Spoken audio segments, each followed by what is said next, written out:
look at the data, for many people, the world is not better. On average, it is, but people don't live averages. The anger that that's leading to, particularly in democracies, the populist politics, the idea that good ideas will drive out bad ideas, that knowledge will drive out ignorance, on that sort of path, I think has been challenged in many countries. If some cities are going to become more dynamic and more successful, that implies some places will be more left behind.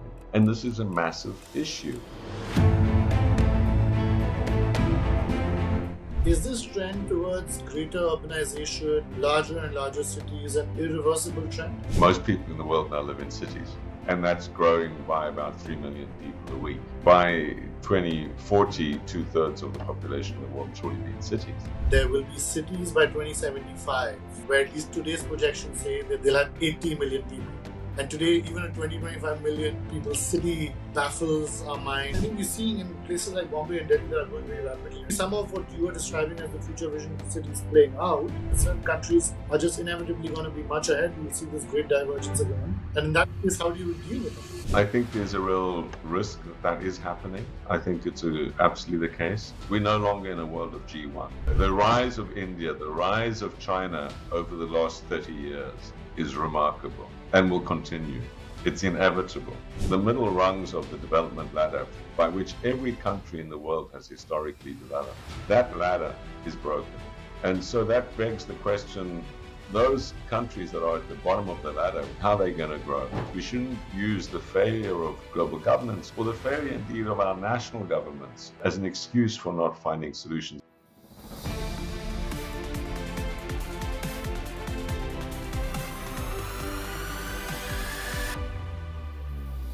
Welcome to today's episode of the Great Tech Game podcast, where we bring you some of the world's best thinkers to talk about issues at the intersection of technology, geopolitics, business, and global affairs.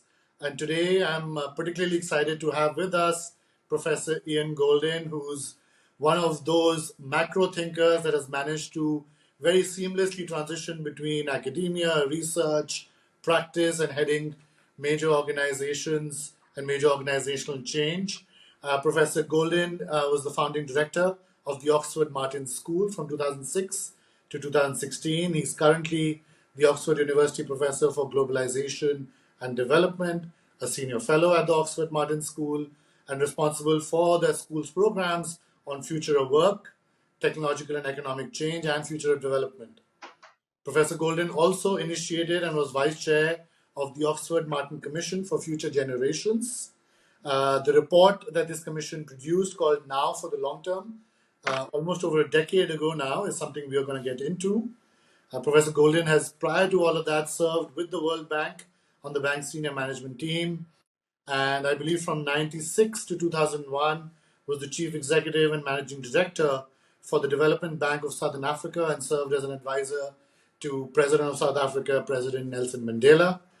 Professor Goldin is also the presenter of 3 BBC series, After the Crash, Will AI Kill Development, which is one that we might get into, Professor Goldin, and The Pandemic That Changed the World, and has published over 50 articles and 23 books, the most recent of which are The Age of the City, Why Our Future Will Be Won or Lost Together, but many other books which we'll get into that have really shaped a lot of my thinking about macro trends as well around migration, globalization, the age of discovery and the Renaissance and the parallels to today, and so on and so forth. So welcome, Professor Goldin.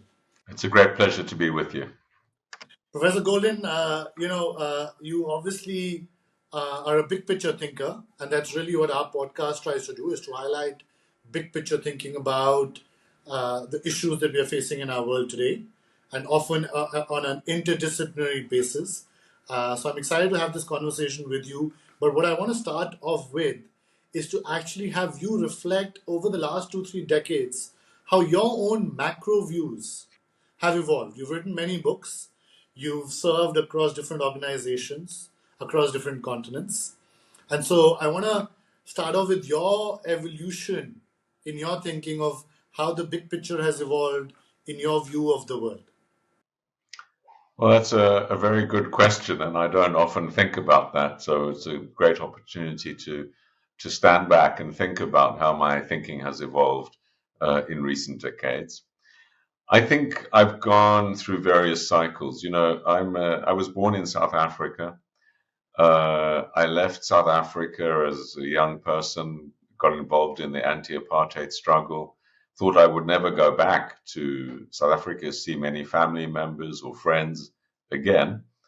And then I was working in Paris at the OECD when the Berlin Wall came down and the world changed. And I didn't recognize then that would lead to global changes. But within 6 months, Nelson Mandela was released from the prisons that he'd spent 27 years. And before long, he came to Paris and we met. And he asked me to go back and be his economic advisor and run the State Development Bank, which I did.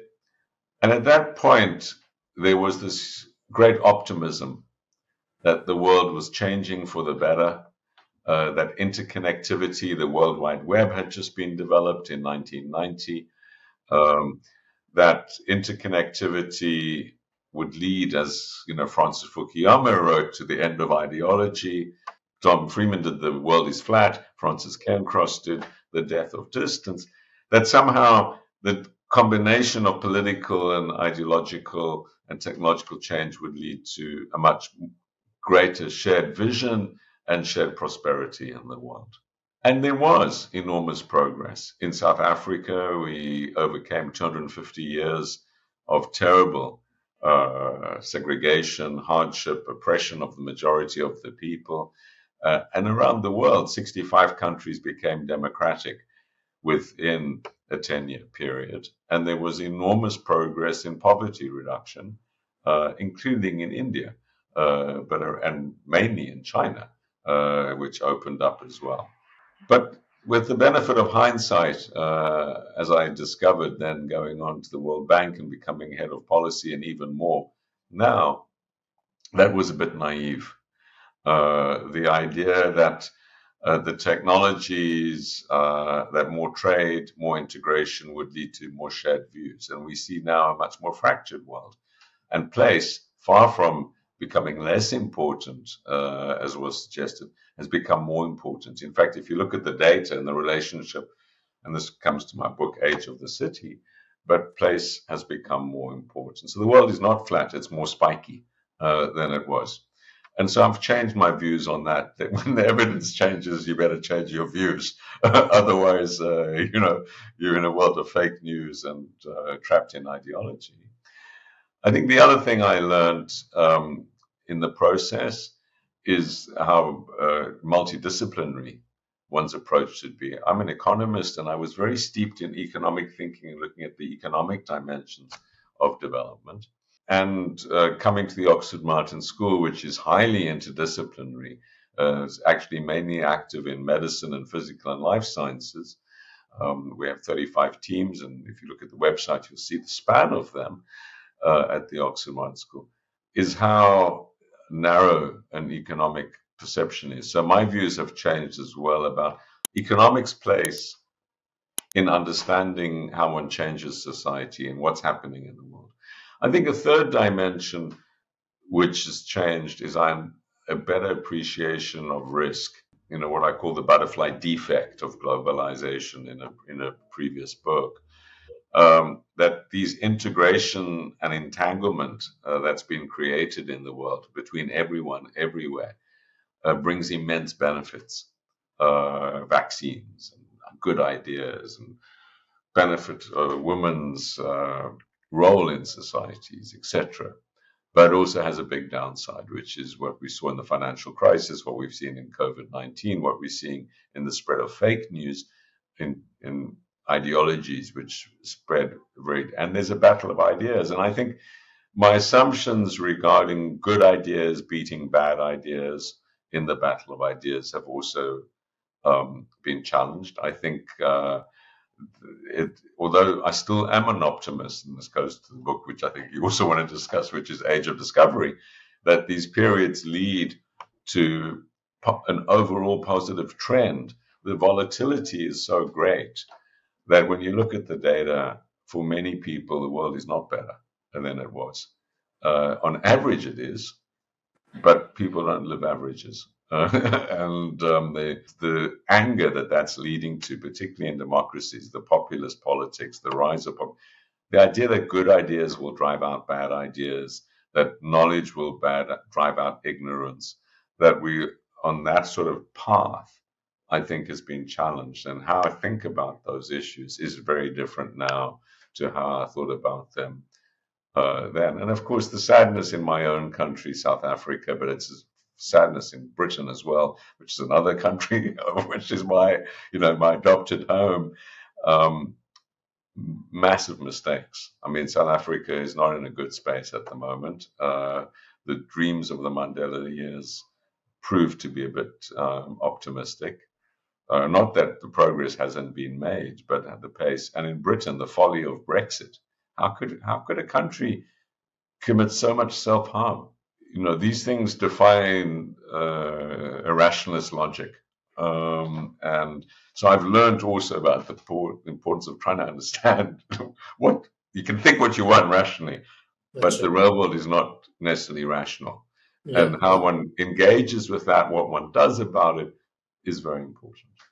yeah. This idea of obsession with rational thinking and rational humor starts, I think, with your training in economics. I'm a Yeah. fellow student of Yeah, exactly. That's the first thing they teach you, and in many ways, that itself is a flawed assumption, right? So, Absolutely. and I think well, I want to get into like the pieces you mentioned about South Africa and England, and I think the backlash against globalization and the perceived world is flat thinking of the 90s. I think one of the other things that you very rightly pointed out in your work over the last several years, the problems that emanate from short-term thinking. Right, and that was the fundamental, I think, basis for the report that I was mentioning earlier, that you, along with many other international leaders from various sectors, business, government, and other sectors, came up with to say that we've not thought long term. We've got to start thinking long term. So I want you to tell us a little bit about that. It's been over a decade since that report came out. There were certain trends you highlighted, certain macro trends you highlighted, certain challenges you highlighted, certain, I think, recommendations you had.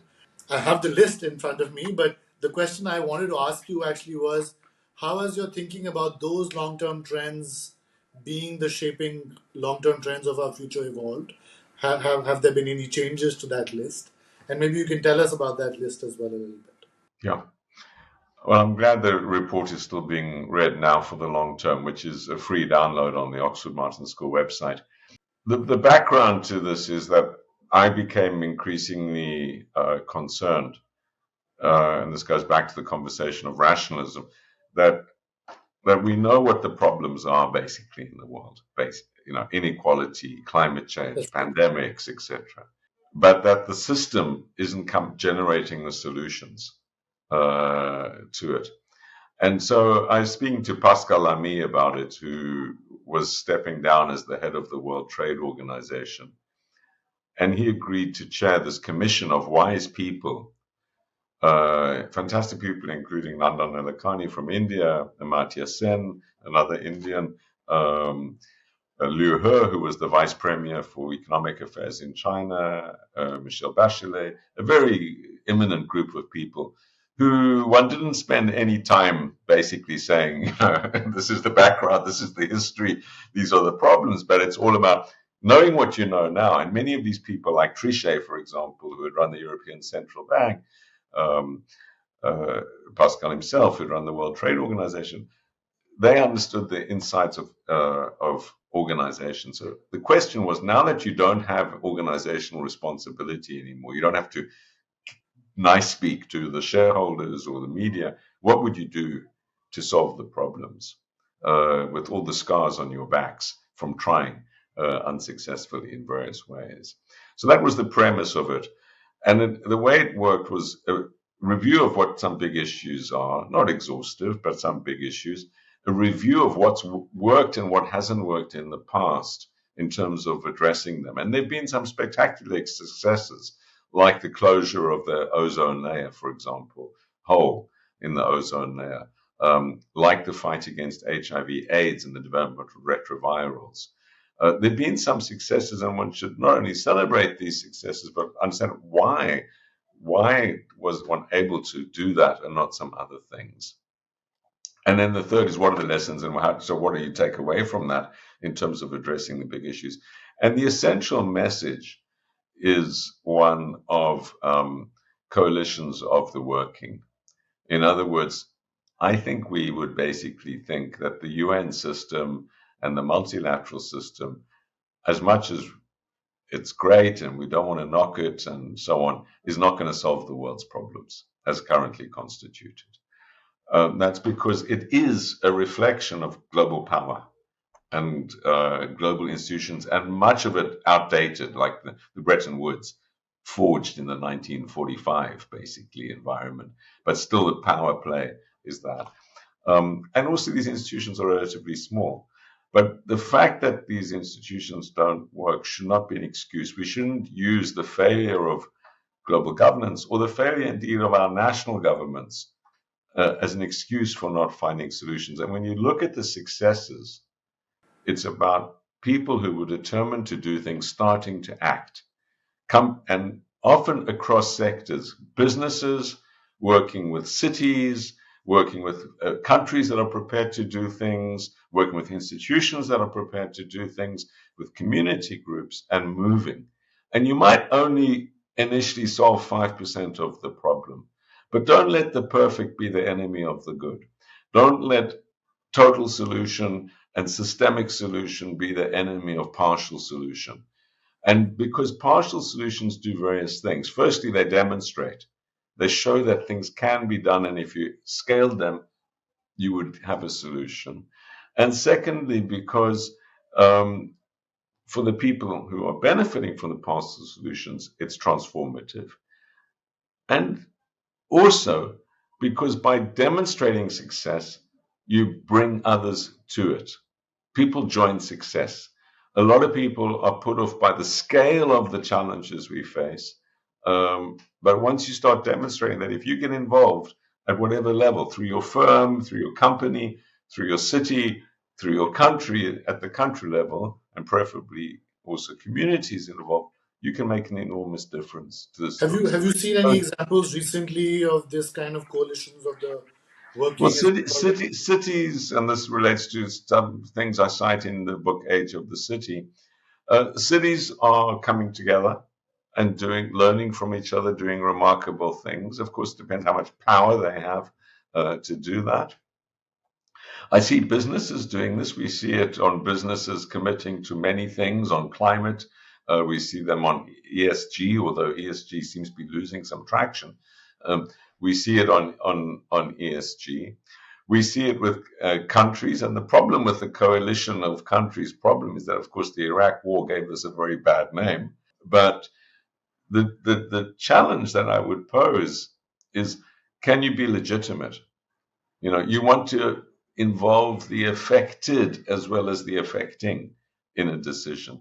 And I believe that countries can act, and I believe of the right of intervention in genocide and in other situations. But you want to ensure that you have legitimacy on the ground when you do it, not sitting in Washington deciding we're going to go to Iraq or something. And I think we have a responsibility, if we can save lives in the world, if we can fix things, to engage with them. So I think we're seeing that. And I think the other thing that's changed dramatically, and this goes back to the first question you posed about what do I think differently, we're no longer in a world of G1. The rise of India, the rise of China over the last 30 years is remarkable and will continue. It's inevitable. Asia versus the Atlantic. These are inevitable trends which are driving and will drive history. And it means that there's much more responsibility that comes with this increased power, economic power, political power. And so countries like India and China have a much bigger responsibility globally as a result. And I think new coalitions that are forming are very important in this, and they are forming in this respect. We no longer should wait for the US to take a lead on things. Yeah.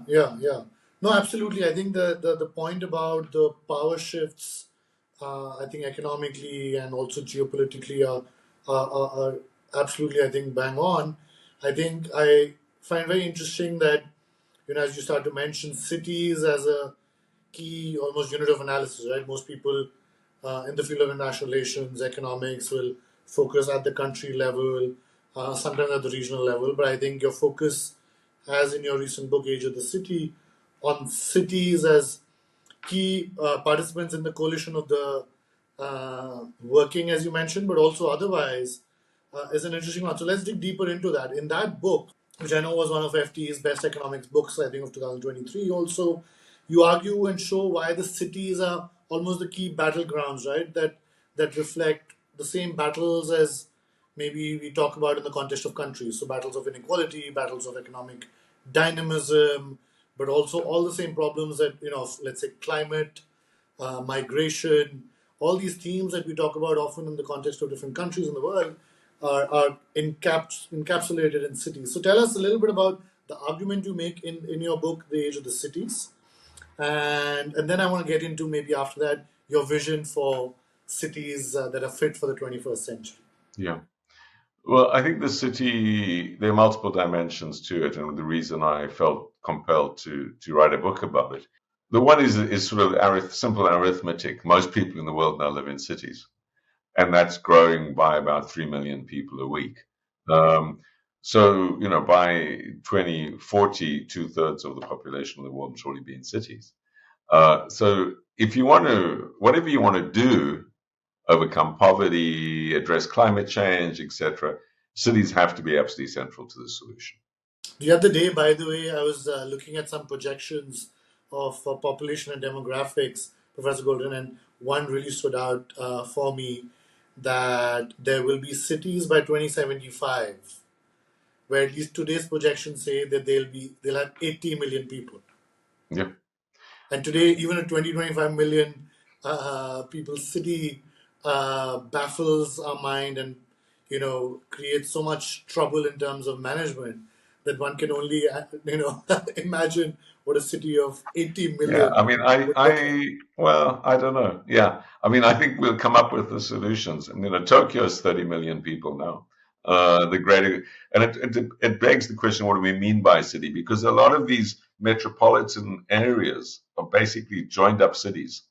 You know, I mean, a whole stretch of the northeast of the United States, from Philadelphia to uh, Connecticut is one urban area after another, different cities, but basically all metropolitan areas. And we find that too in Greater London. We find this in many, many places. Same in So, Delhi. Delhi has now gotten like Delhi, Noida, Gurgaon, Faridabad, all of exactly. these Basically, cities suburbs. joining up. They keep expanding, then suddenly they're touching another city, and then it's all part of one, which is why, I mean, this is an aside, but sort of the political organization of that and having a joined up administrative capability for transport and sewerage and other systems becomes incredibly important.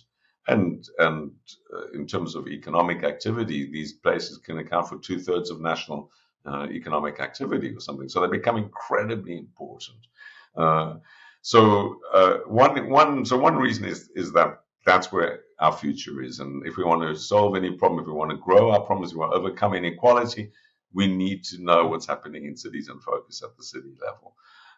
The second is that cities are under threat, and if you look at the impact of a whole lot of things that are happening simultaneously, remote work is one, which is taking a lot of wealthy people out of a lot of cities and therefore taking their revenue base, but also leading to massive transformation of the use of offices and so on, which the ecosystems, the barbers, the baristas, everyone is being challenged by this. So that's one concern. Another concern is this the populism and anti-big city.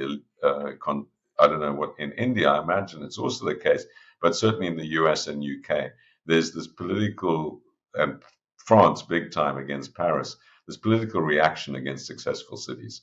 The populist Trump attacks on New York and San Francisco, the attacks on Paris, the attacks on London, Brexit, in a way, was an anti-London vote in the UK.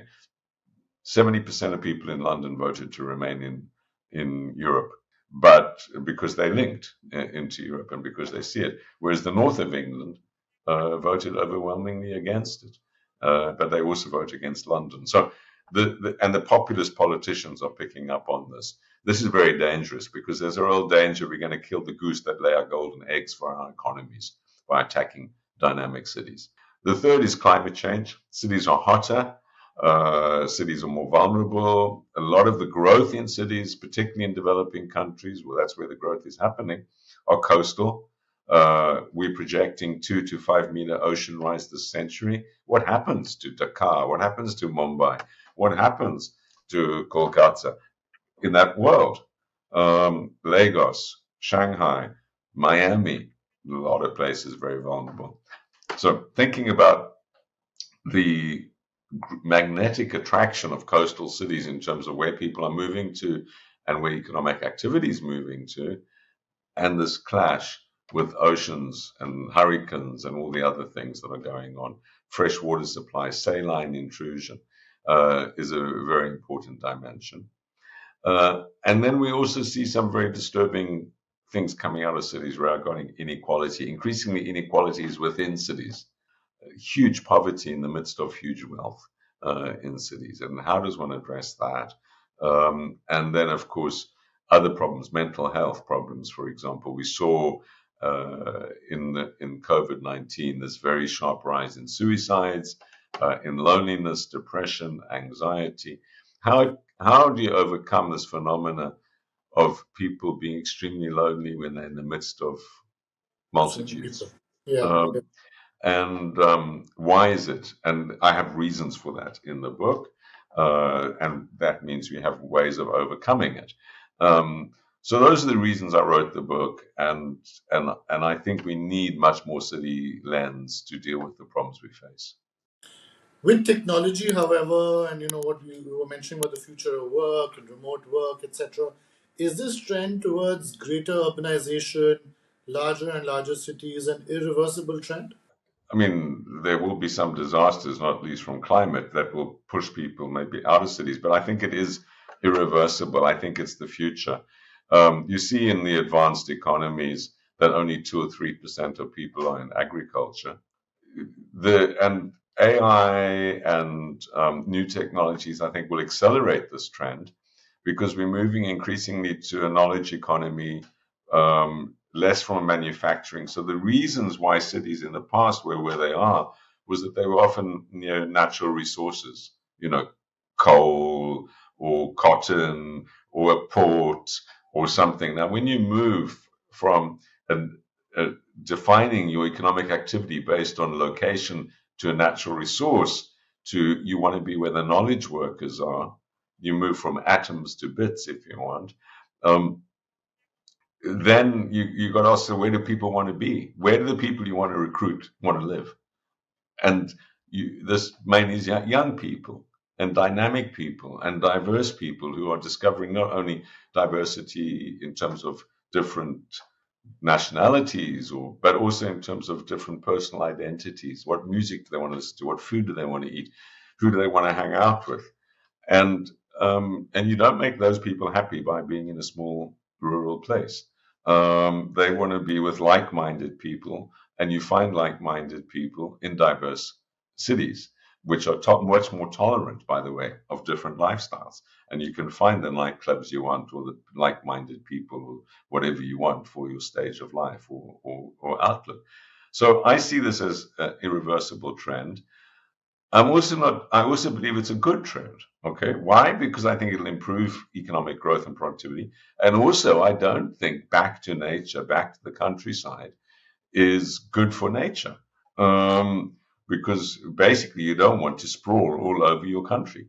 You want to try and keep some places ecologically relatively intact.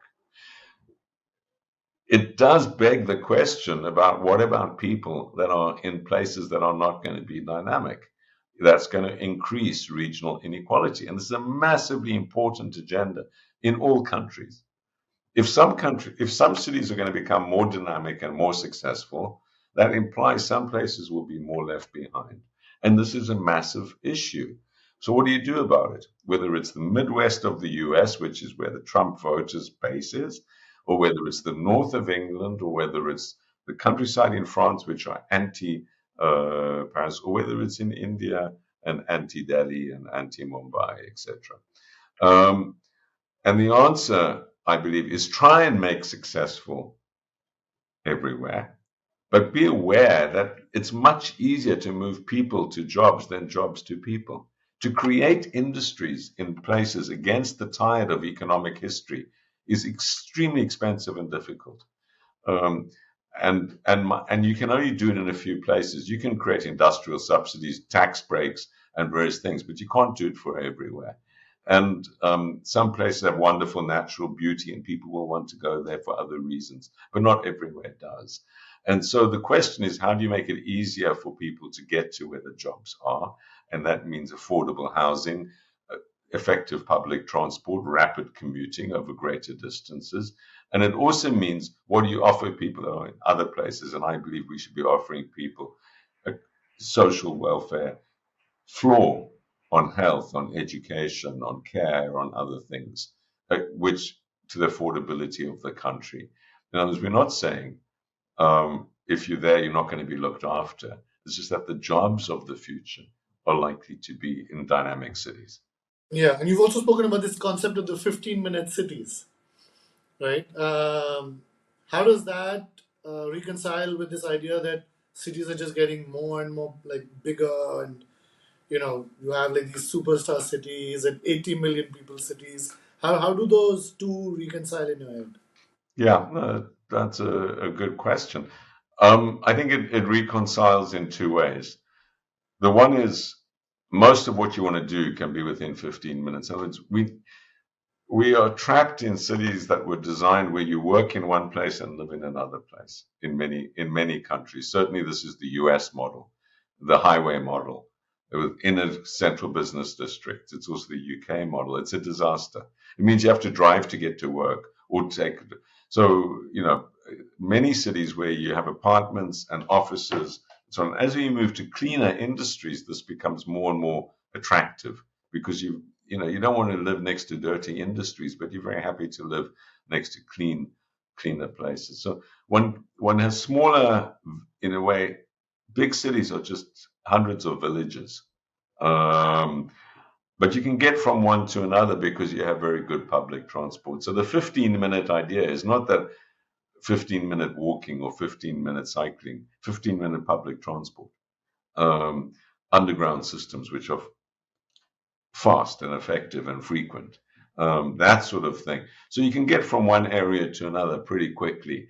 It won't always be 15 minutes. Sometimes it might be 30 minutes, but most days you can get most of what you want within a very quick commute or zone. It's a vision for the future. It involves a mixed residential work entertainment idea. And it involves also that instead of the city being like a spider web where everything comes in and out, you have a much more integrated and pollinated pattern of city development. Yeah, yeah. No, I think that's interesting, and I think we're seeing in places like Bombay and Delhi that are growing very rapidly, right, as cities, that there is a lot of mixed development, right? So a lot of high-rise apartment buildings next to high-rise office buildings, Mm, and so on and mm, so forth. So I do see some of what you are describing as the future vision for cities playing out. But let me ask you this: what you just mentioned about how certain cities will clearly be more dynamic and better engines of economic growth than others also applies in many ways to the country level, right? Much like we are seeing divergence between cities or dynamism of cities, we're also seeing the same thing play out at the country level. So certain countries, especially the ones, and I argue that in my book, The Great Tech Game, that countries that are adopting and becoming active players of the Great Tech Game, title of my book, they're the ones that are much like the early industrializing nations 200, 300 years ago, are just leaping forward, and many countries are getting left behind. Similar to the argument that you were just making about certain cities. Um, Do you imagine that even with countries, we'll have a very similar scenario as what you just described with cities? That certain countries are just inevitably going to be much ahead. We'll see this great divergence again. And Yeah, in that case, how do you deal with that? yeah, I think there's a real risk that that is happening. I think it's absolutely the case. I think there's a number of things behind that. The one is that the Asian or East Asian, particularly model of development, which is mass manufacturing or call centers, the sorts of and back offices, the sorts of things that Bangalore developed on back offices, that's past. Those tech, basically the digital world has, there's not going to be rooms full of people doing accounting slips or others. But even call centers, for example, will not exist in the way we know them today in 10 years' time. Those employ 1.6 million people in the Philippines, for example. Um, and manufacturing as we know it, that's been so important for India, but also, for example, the Bangladesh garment industry, etc. That's also going to be automated, let alone more sophisticated auto and other vehicle manufacturing and many other things. So in that world, the middle rungs of the development ladder, by which every country in the world has historically developed, by coming out of agriculture into repetitive rules-based tasks, moving up the value chain to more sophisticated and skilled tasks and professional tasks, that ladder is broken because there will not be these repetitive rules-based tasks for people in the way they were in the past. And so that begs the question, those countries that are at the bottom of the ladder, how are they going to grow? How's their income there? And obviously, demography is very important here because for Asia, this might be a blessing because in China, the workforce is contracting dramatically. Um, Even in India now, I'm amazed to see and welcome the fact that fertility has just gone below replacement level. I mean, there will be a long lag before that plays out into a contracting workforce. So there's a long way to go still. It's not where China is in this respect. But the idea that there'll be less workers in the future is not a bad idea for India, but it's a very bad idea for Africa because the median age in Africa is 20. And fertility is still, there's 100 million new workers coming onto the workforce in Africa in the next 10 years. So I do worry a lot about what this trend, accelerated by the trend towards the knowledge economy and digital economy, means, and automation, artificial intelligence means for countries that are yet to develop, the lower income countries, particularly the lower income countries with very high fertility. And then on top of that, you have other stressing factors like climate change, which is meaning rural options and food options are being undermined dramatically. So yeah, I think it is the case between countries, and I think it's going to be particularly the challenge for Africa and the Central Asian republics, some other places where they're unlikely to be able to leapfrog into the knowledge economy at the scale required for the growth of their workforce. Which brings me to a question about migration. Right now, you've written a book called Exceptional People, where you talk about how migration has shaped the world in the past, likely to shape in the future. Now, of course, there you're talking about migrants in a positive vein, whereas most of the time, in our current main course, in our discourse in the mainstream, migrants are not seen in a positive light often, especially in developed countries.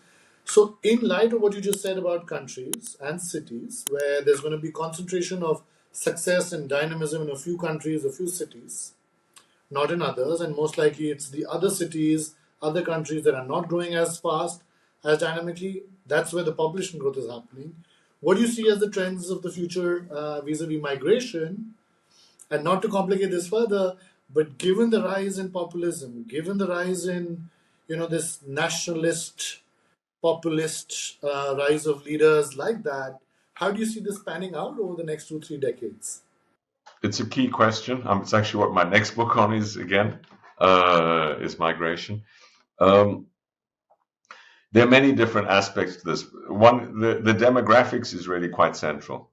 Europe has a rapidly declining workforce, and the European working population will be about a third smaller in 20 years' time than it was at the beginning of the century. So a rapidly aging population.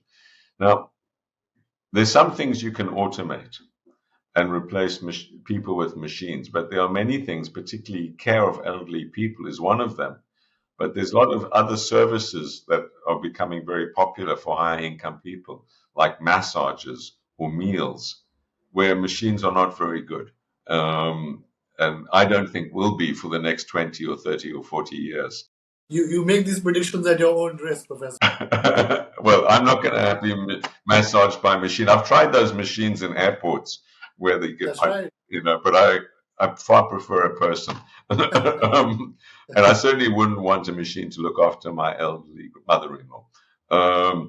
So I think these are labor-intensive areas. And so I think we will be turning on its head the current rejection of migrants in many of the advanced economies with rapidly aging populations and declining fertility levels. So Japan, Europe, I mean, these places come to mind. These are the countries that are most opposed.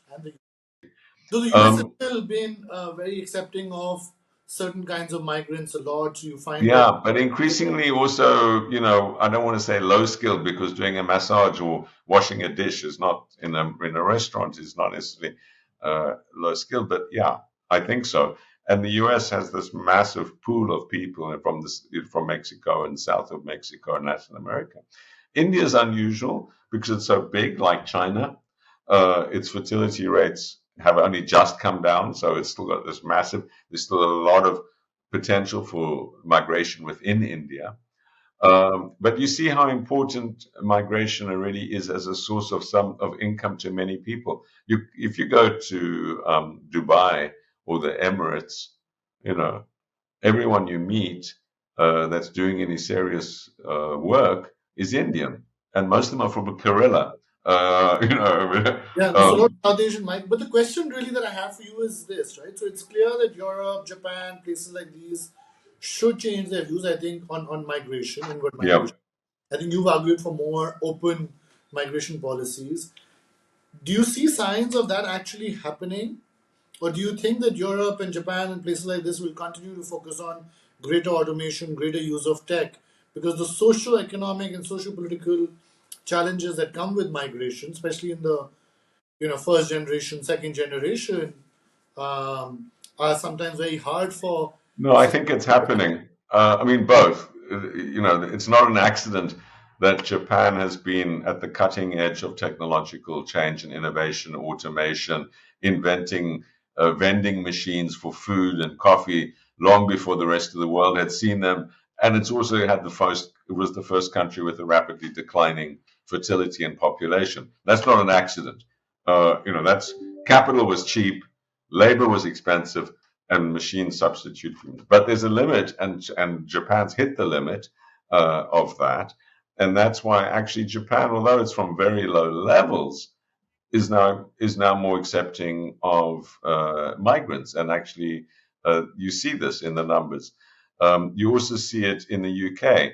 The Brexit, one of the purposes of Brexit was meant to be to reduce migrant numbers, but we've just accepted record migrant numbers. You see it in the US, where there's a lot of talk and political rhetoric about the wall and keeping migrants out. But when you look at the actual numbers accepted, they're very high. So I think we are seeing this distance between what politicians say and what's actually happening. Refugees is a separate question because refugees is I don't think it's about economic decision making. It's about political and ethical decision making and legal decision making. But I think it is happening, and in some places, like in the Gulf, you have 90% of the population is migrant in some of the countries of the Gulf. we're seeing this rise to about 15% in some European countries, in the US, of population. And so I think it is becoming more accepted that it's happening, but the political noise is loud and very political. I mean, one of the biggest contrasts in Europe in recent years is to look at the difference between the conversation on accepting Ukrainian refugees who look like everyone else and share religion and so on, and say refugees from Syria or Africa. And they're like two different conversations completely, not based on numbers, based on people's perceptions.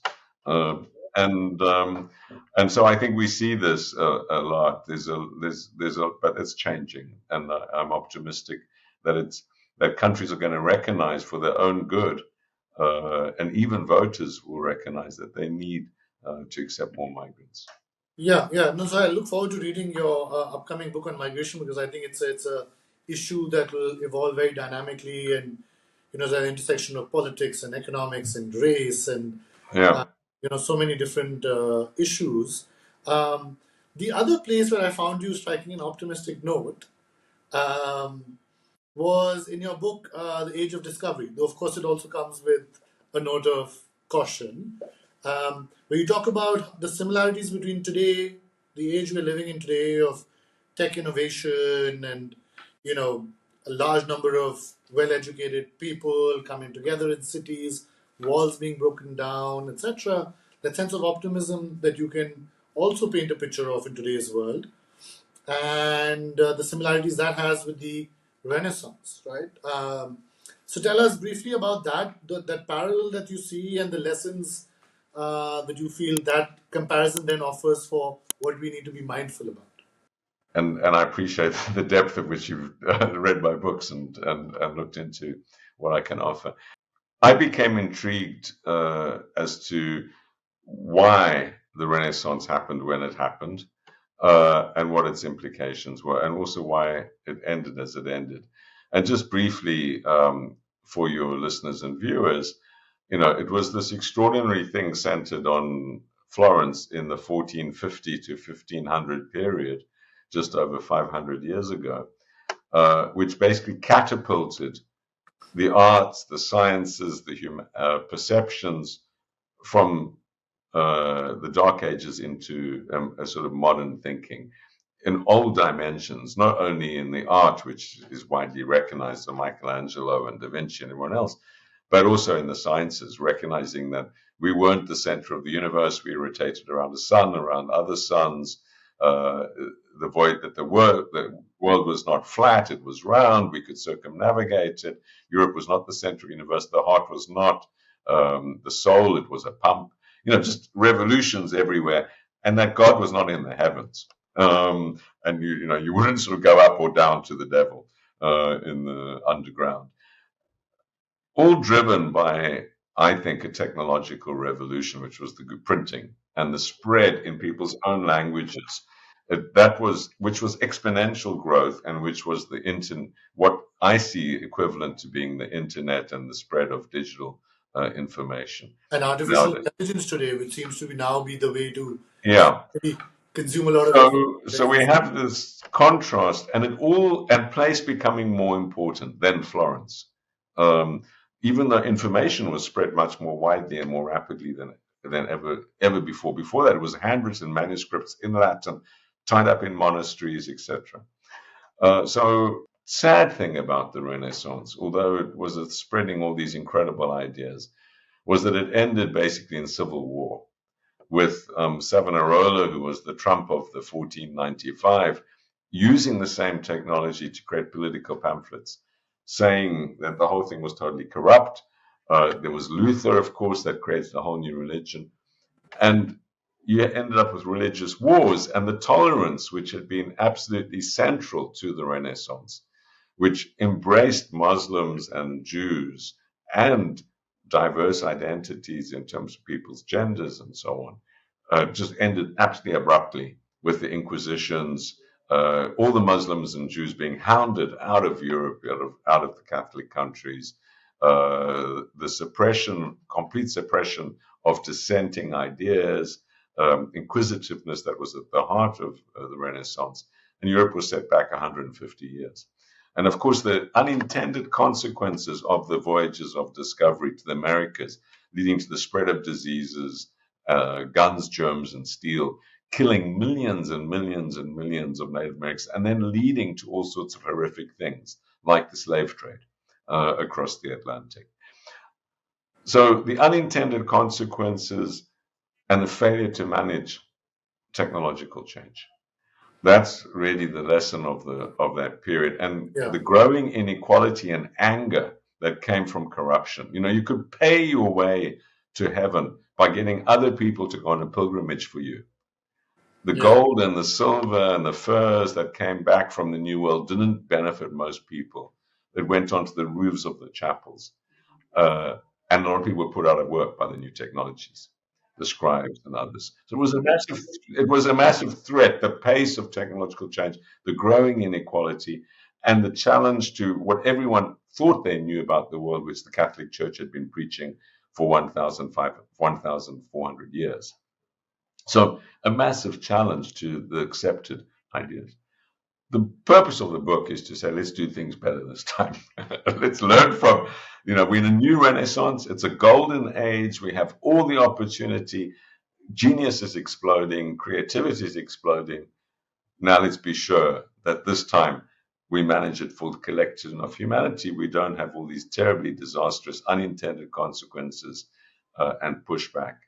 Where I wrote the book in 2016, where we are today is saying the danger of that is increasing. Oh, that's true. We need to, and so I think the book is even more relevant now than when I wrote it. Yeah, no, this has been great. Thank you so much, Professor Goldin. We end every podcast with two very quick questions. One is, for readers who are interested in the kinds of macro issues we've been talking about and that you've written about, a book that you recommend. It can't be your own book or mine. So a book other than yours or mine that you recommend, and a podcast guest that you would recommend. Gee, now you got me. I think given that I imagine most of your listeners and viewers are in India. All over. But yeah. I mean, I really like the work of Amartya Sen. His books. The book that changed the way I think most is his book, Development as Freedom. An old book now. I think it might have even been from the 70s. No, it's something I wrote my undergraduate thesis on. Yeah. Oh, okay, yeah. So I think it's the way he thinks is, but he's written a lot about India and so on. So Amartya is really the single biggest influence on the way I think, and happens to be Indian. There's another great book which I would recommend, or an author I'd recommend, which is Elif Shafak. I don't know if you know her, a Turkish woman who lives in London, who's written about the Ottoman Empire. I think the book's called The Bastard of Istanbul or something like that. She's written a great book on the division of Cyprus and what happens when politics interferes with and segments people, a bit like the India-Pakistan break, but about Cyprus and how what a disaster these things can lead to, called The Island with No Trees, I think. Who to interview? There's so many. You don't have to limit yourself to one. You can great people out there. I think there's a lot of discussion at the moment about industrial subsidies and when they work and the future of globalization. So Danny Roderick, who's a Turkish academic at the University of Harvard, I think would be a really interesting person to speak to. Professor was at the Kennedy School. Okay, so Danny. I think he'd be great on the future of globalization and so on. If you haven't already interviewed Kishore Mahbubani, who's based in Singapore, who's basically been predicting the rise of Asia for long before it became fashionable, I think he's he's good, and I think he's right actually. So I would interview him too. Now, great. Thank you so much for these recommendations and for taking the time today to have us survey a lot of your work over the last couple of decades. Thank you for taking the time. Thank you.